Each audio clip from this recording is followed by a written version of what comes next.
Shalom Beberajá. Vamos a continuar con el ciclo de lectura y estudio de la Parashá en nuestro año 5785, Parashá de Barín, y dice así: Elea de Barín Asher, Diver Moshe el Kol Israel, Bebeja Yardem, Bamidbar, Yarabam Olsuf, En Paran, Uven Tofel, Belabam, Bechatzero, no Bedizah. Al Yom Mejores Derecha al Seir al Kodesh Barnea. Estas son las palabras que habló Moshe a todo Israel del otro lado de Jordán respecto del desierto, respecto de Arabá, frente al mar de los juncos, entre Parán y Tofel y Labán, y Hatzeró y Disaaf. 11 días hay desde Joref, camino del monte Seir, hasta Kadesh Barnea. Aquí estamos dando comienzo a la lectura del quinto libro de la Torá, un libro que es diferente a los demás porque es un libro de resumen, un libro que lo hace como tal Moshe Rabbeinu precisamente antes de su fallecimiento, y entonces repasa determinadas cuestiones que ocurrieron en el desierto, determinados problemas que existieron desde aquella época, las causas que lo provocaron y cómo se podía rectificar esto en un futuro. Esto es una cuestión de cómo se puede hablarle al pueblo, cómo se puede llamar la atención sin crear un malestar también. Y es que ser muy sutil en esto. Por lo tanto, nuestros sabios establecen que cuando usted busca estos lugares que se establecen aquí como Param, Tofel, Labán, Hatzerot, Disaaf, son lugares que no aparecen como tal como en algún lugar donde ellos acamparon o una zona donde ellos estuvieron. Estos son expresiones sutiles de problemas que existieron en el medio del desierto y que trajeron momentos históricos concretos difíciles para el pueblo de Israel, y que por lo tanto lo quiere Moshe retomar aquí de una manera muy sutil para llamar la atención del pueblo. Y esto es una de las cosas que estamos viendo aquí. No quiere en sí llamar la atención de manera directa, pero sí de manera de referencia para que las personas entiendan que fallaron. Y esto es una de las cuestiones que vamos a ver aquí. Y es como cuando un niño se porta mal y el padre le dice: bueno, vamos a vernos en la casa, nos vemos en la casa y ahí veremos qué pasa. Sencillamente no le ha dicho en sí qué va a pasar, pero se puede inferir de que va a pasar algo que no es bueno, o algo que tiene repercusiones para el niño. Esto es lo que está pasando aquí. Y entonces, Disaaf, ¿qué significa esto que aparece aquí como un lugar que nuestros sabios han buscado y saben que no es un lugar como tal? Disaaf viene de la palabra de Saaf. Saaf es oro. Hace una referencia a que había mucho oro. Y al haber mucho oro, por eso ocurre el pecado del becerro de oro. Si no hubieran tenido tanto oro, no hubieran hecho el becerro de oro, hubieran tenido más apego al oro y no lo hubieran dado con tanta facilidad. Pero es que Hashem dijo que íbamos a salir ricos de Egipto, y salieron sumamente ricos. Y cuando Hashem te da esa riqueza, entonces ocurren estas fallas, porque precisamente el exceso de riqueza es una prueba muy difícil. La persona, cuando tiene acceso a comprar muchas cosas y tiene acceso a gastar en todo lo que se le antoje, constituye un problema también. Y es como aquel rabino que visita a una vivienda de una persona que era Shir Gadol, alguien muy rico, y cuando llega a visitar la casa de este judío es coleccionista, es un gran anticuario, y ha comprado mucha abodá zará de Egipto. Tiene muchas estatuas y cosas que los egipcios adoraban en oro, decoradas con piedras preciosas, y tiene muchas cosas que fueron abodá zará. Y aunque él no crea en eso, pero lo tiene como adorno caro, el rabino le dice, esto es pecado, esto es una verá, esto es tienes que hacer capará gedolá, o sea, tienes que deshacerte de todas estas cosas. Ayer no te dio a ti tanta verajá para que tú, en tu manera de ser colisionista e impresionar a los demás con lo que tú tienes, entonces comprar toda la bobazará que había en Egipto, sino que sencillamente hicieras buenas obras, que hiciera que Miluj Hatzadim, que hiciera centro de estudio de Torah. Y entonces la cuestión es de que hay personas que es así, que cuando tienen exceso de dinero, lo gastan en cosas que realmente son complejas y son una falta a nuestros estatutos, a nuestros mandamientos, a nuestra forma de ser y las creencias que tenemos. El tener el dinero no significa comprar cualquier cosa, ir y entonces comprar toda esa boda zará de Egipto. El rabino se puso bravo por eso y le explicó la situación que había. Según lo que dice la Gemara en Berajot 32, nos va a establecer que el pueblo de Israel recibió tanto oro que la gente no aguantaba tener tanto oro por la carga que era pesada para los burros que ellos tenían.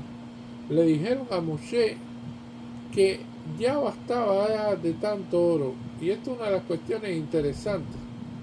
No existe otro momento en la historia así de que la gente esté diciendo, no, tenemos demasiado oro, no, tenemos demasiado dinero, no, tenemos demasiadas piedras preciosas, no, ya nosotros no podemos cargar más.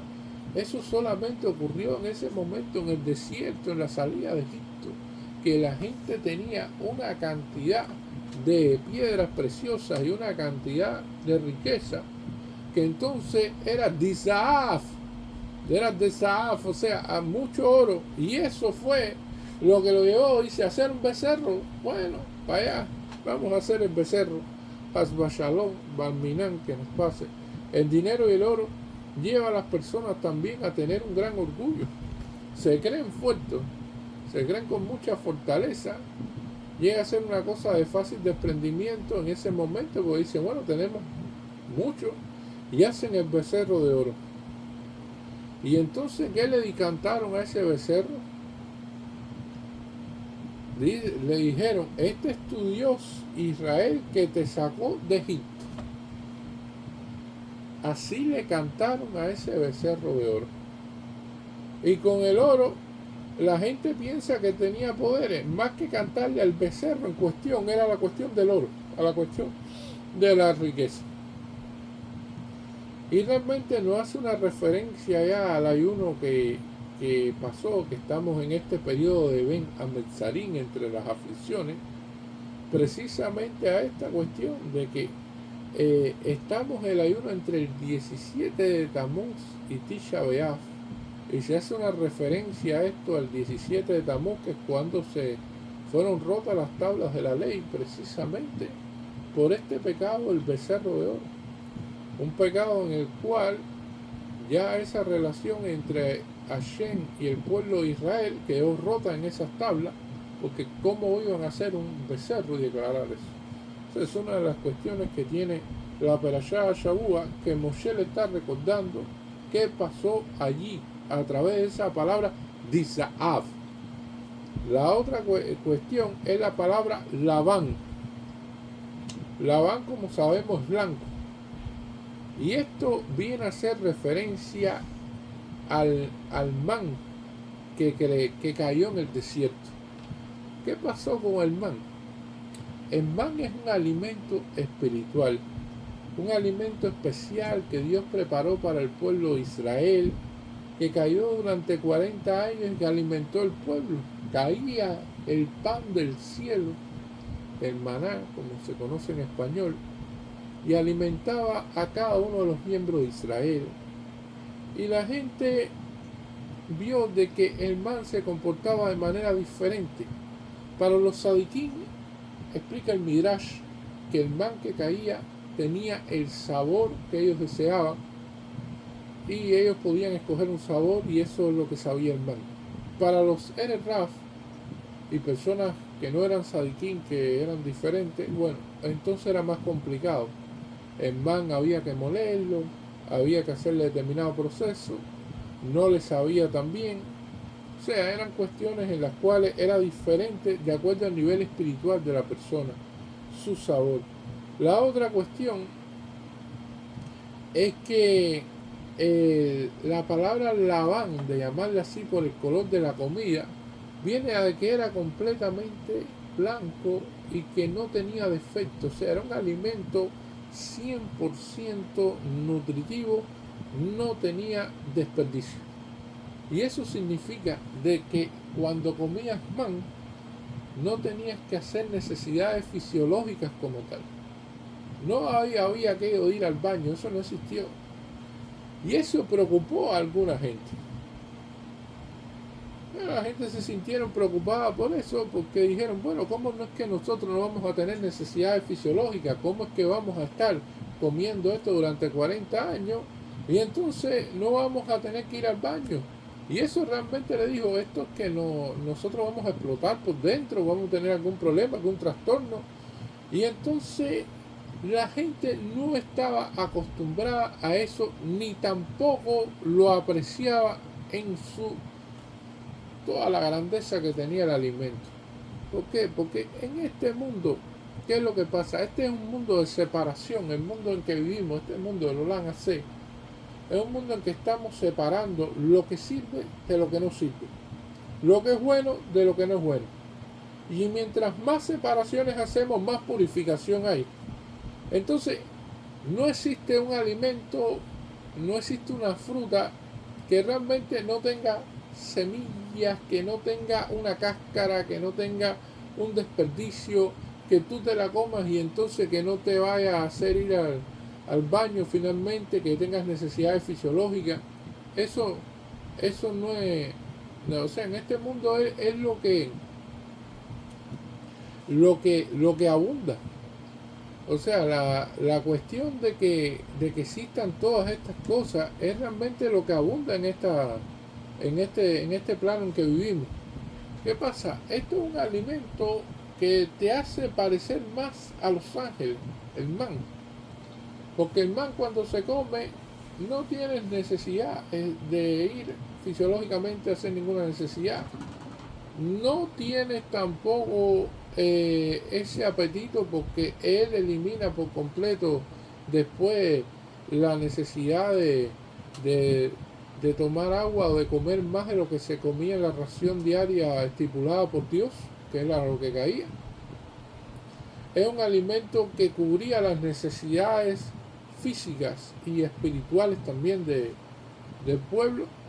Un alimento especial que todo era bueno en 100%.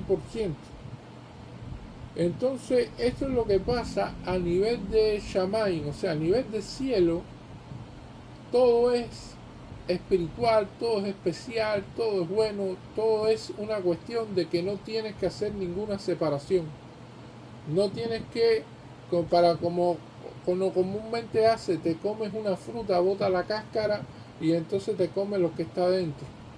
Igual vas a comer una vianda, el mismo procedimiento, o sea, es diferente. Y entonces el pueblo judío es uno de los pueblos que más separaciones tiene que hacer. Tiene que hacer separaciones entre leche y carne, tiene que hacer separaciones entre inclusive los sefaradíes, habíamos visto también la parte del pescado y la leche. O sea, tiene separaciones también de lo que tiene que hacerse con respecto a muchas de las cosas que nosotros hacemos, que es diferente. Y separamos lo que es negativo. Nosotros separamos hasta los días de la semana. Hacemos Abdalá y hacemos una separación de lo que es Kodesh y lo que es Lejol. Ven Kodesh Lejol, o sea, de lo que es santo y lo que es cotidiano del día de semana común. Y entonces esa es la separación entre Shabbat y el resto de la semana. Y eso es uno de los elementos importantes, ¿no?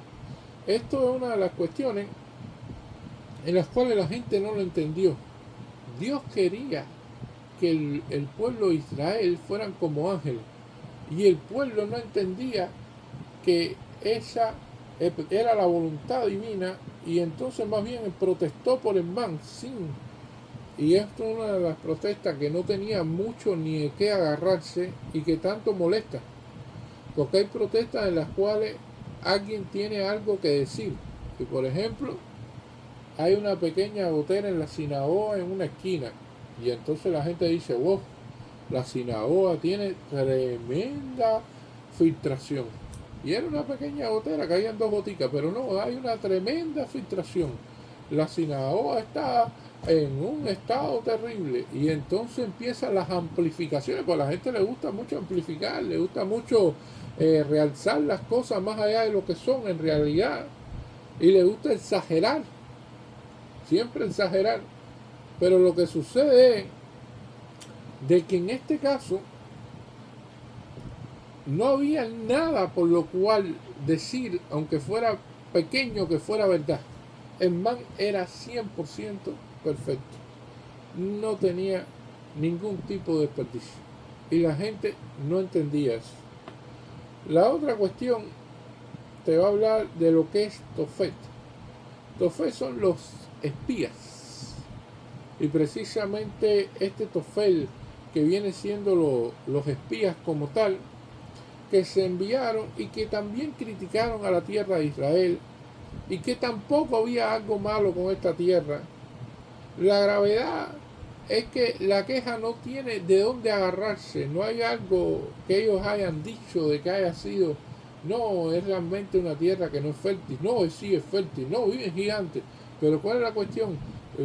Dios siempre te ha mantenido y siempre te ha traído entre sus brazos y te ha llegado hasta ahí. Entonces no tienes ningún problema con eso. La cuestión es de que la gente criticó, lloró y se lamentó sin tener realmente un motivo por el cual lamentarse. Y esta es una de las cuestiones que más enfureció a Shem. Y es una de las cuestiones también de que también trabaja con la lógica de las personas cuando dicen, bueno, pero es que aquí estamos recibiendo en el desierto todo gratis. Cae el man del cielo, tenemos la fuente de Miriam, tenemos las nubes de gloria, todo está funcionando muy bien, tenemos todas nuestras necesidades cubiertas, no existe prácticamente comercio, no gastamos en nada, vivimos sin trabajar, prácticamente estudiando las leyes que está dando Moshe de la Torá y estudiando esa Torá diariamente. Por lo tanto, no hay una realmente voluntad de ir a pelear contra 31 reyes, empezar entonces a tener un territorio que tienes que labrar la tierra, que tienes que trabajar y que tienes que luchar precisamente por mantener ese territorio, con todas las consecuencias que trae eso y todas también las buenas cosas que trae. Es mejor vivir en el desierto tranquilamente, que todo caiga y que oír a Moshe día y noche, que todo esté relacionado con la cuestión de lo extraordinario que caía en el desierto, para lo ordinario que iba a ser la vida allí, porque allí sí había que trabajar la tierra y no iba a caer el pan del cielo. Entonces esas son cosas en las cuales la gente no quería como tal entrar en la tierra. Prepararon a los espías como un pretexto, precisamente se esperaba que dieran un informe negativo y eso fue lo que hicieron. Y en eso fue lo que ellos hicieron hincapié, exceptuando a 2 personas. Uno que evidentemente Moshe le cambió hasta el nombre, Hoshea Ben Nun, lo convirtió en Yehoshua para que fuera salvado este falso testimonio, y Caleb Ben Yefuné, una persona inteligente, una persona buena, una persona que tenía liderazgo de la tribu de Judá, y que entonces él decidió en todo momento rezar por él y lograr no caer en esta cuestión popular que era decir que la tierra no era buena. Ahora va a nombrar otro espacio que vamos a ver aquí que se llama Hatzerot. Hatzerot viene de patio, y patio tiene que ver con las afueras de las casas, los lugares públicos, donde la gente se reúne, los lugares donde hacen el barbecue, donde hacen las determinadas actividades sociales. Y entonces esto es lo que ocurrió fuera de los Moed, o sea, lo que ocurre fuera de la tienda de reunión, lo que ocurre fuera del Mishkan, lo que ocurre entre las fronteras de las tribus cuando acampaban en el desierto. Ahí fue, y es una mención muy sutilmente a lo que Cora hizo. Cora utilizó esos espacios abiertos, esos patios que colindaban entre la tribu de Rubén y la tribu de Leví, esas cuestiones donde él podía hablar con las demás personas, buscar a las personas distinguidas cuando se reunían en esos lugares, y empezó ahí a narrar sus historias contra Moshe, sus historias también de cómo era abusivo todos los diezmos que existían, y por lo tanto tratar de crear todo este movimiento que fue en contra de Moshe, toda esta rebelión. Y él hace una alusión aquí de cómo esto fue un problema. Viene Disaaf, que hemos hablado del exceso de oro, pecado del becerro de oro.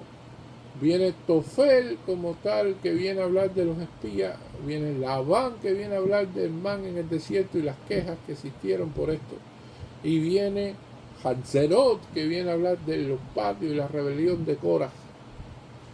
O sea, es una de las cuestiones que nos habla en todo momento de la terrible situación que ocurrió en el desierto y cómo Moshe, empezando este quinto libro, quiere hacer referencia a esto para que todos se den cuenta de estos errores.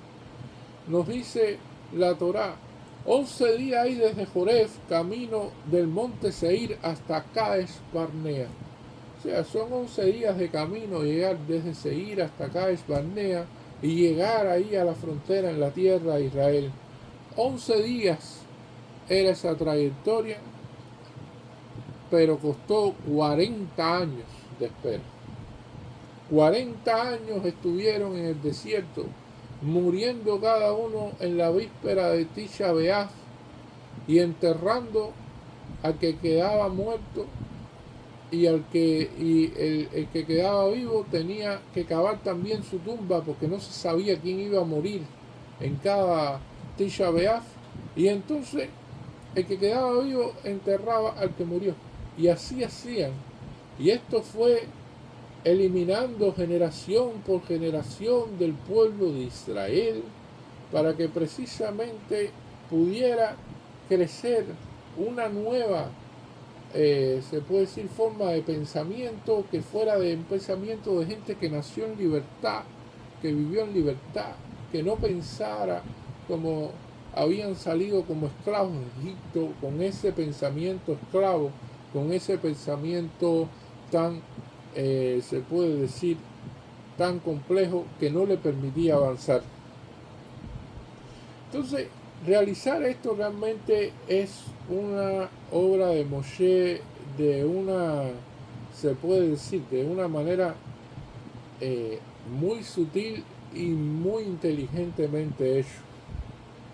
Porque generalmente cuando alguien regaña a otra persona, ¿cuál es la reacción de la otra persona? La otra persona va a venir a ti y te va a decir: no, que las cosas fueron muy difíciles, que la situación fue muy compleja, que entonces imagínate, ¿quién eres tú para regañarme a mí? Tú no sabes lo que yo viví, tú no sabes cuál es la situación mía, y quién eres tú, si tú también tienes tejado de vidrio. Y entonces, o sea, generalmente hemos visto que casi siempre que se busca regañar a alguien se hace de una manera directa. No es bien recibido el regaño, no es bien recibida la crítica, y entonces es muy complejo. Por eso Moshe realiza esto en esta etapa. ¿Y cuáles son las características que tiene esto? ¿Cómo Moshe lo realiza así tan inteligentemente? Primero, Moshe elimina a Sihón y Og, destruyendo la mayor amenaza que pudiera tener el pueblo de Israel para hacer la conquista de la tierra prometida. O sea, Moshe no sentía que tenía la autoridad moral para hablar con el pueblo si antes no le quitaba el principal obstáculo, que podía haber sido estos dos gigantes en los cuales había que enfrentarse a ellos. Eran los pueblos más poderosos que existían y que llevaban un enfrentamiento y que Moshe, a pesar de que estaba sentenciado a fallecer un 7 de Adar, Moshe como tal hizo todo lo que estaba a su alcance para lograr quitar este obstáculo del pueblo de Israel. Y esto realmente es algo digno de alabanzas, porque generalmente cuando una persona está sentenciada y sabe exactamente el día que va a fallecer o sabe que le queda poco, la persona arregla sus asuntos internos, pero las cosas ya no tienen para él el peso que tenían antes, porque realmente él sabe que no va a estar ahí. Y entonces, para Moshe en todo momento se comporta como un líder y trata en todo momento de eliminar todas las cosas que fueran una amenaza para el pueblo de Israel. También Moshe estaba a punto de morir y las personas son más receptivas cuando ven a alguien que está a punto de morir. Las personas reaccionan de una manera, se puede decir, mejor a escuchar una crítica de alguien que está convaleciente o saben que le queda poco, a alguien que está realmente en muy buena condición física y que entonces ellos sienten de que es una persona que tiene toda la fuerza a oír y por haber para seguir adelante. También Moshe escoge un momento de no regañar al pueblo cuando estaba en el problema, sino cuando ya tenía todo resuelto. Y esto es importante, ¿por qué? Porque las personas generalmente quieren regañar a los demás cuando el otro está en el problema andando y que cayó y no se puede levantar. Ahí es cuando viene el regaño, ahí es cuando le dan palo, ahí es cuando viene todo eso.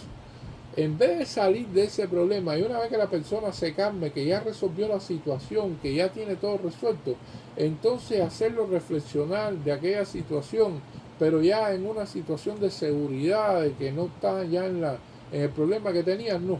La gente le gusta venir a poner el dedo, como se dice, en la llaga, hacer leña del árbol caído.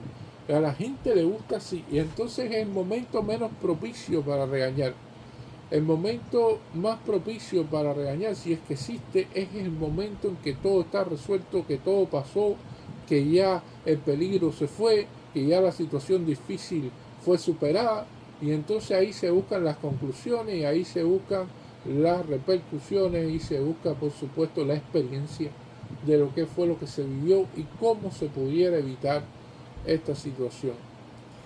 Y entonces Moshe ya tenía la autoridad moral, se sabía que iba a fallecer pronto, no regaña al pueblo en una situación de un momento de precariedad, sino en un momento donde todo estaba resuelto, donde todo estaba encaminado, y busca las causas de estos problemas de una manera muy sutil que hemos tenido que estar diciendo varios elementos aquí que son buscando la sutileza y las explicaciones de nuestros sabios para precisamente llegar al punto de poder descifrar qué significa Isaac, qué significa Hatzerot, qué significa Labán, qué significa Tofel, y así ellos, Moshe lo que desea es que el pueblo no vuelva a caer en estos problemas y que nosotros veamos esto como una de las cuestiones de hacer nuestra introspección, de buscar la solución a nuestra situación, a nuestros problemas,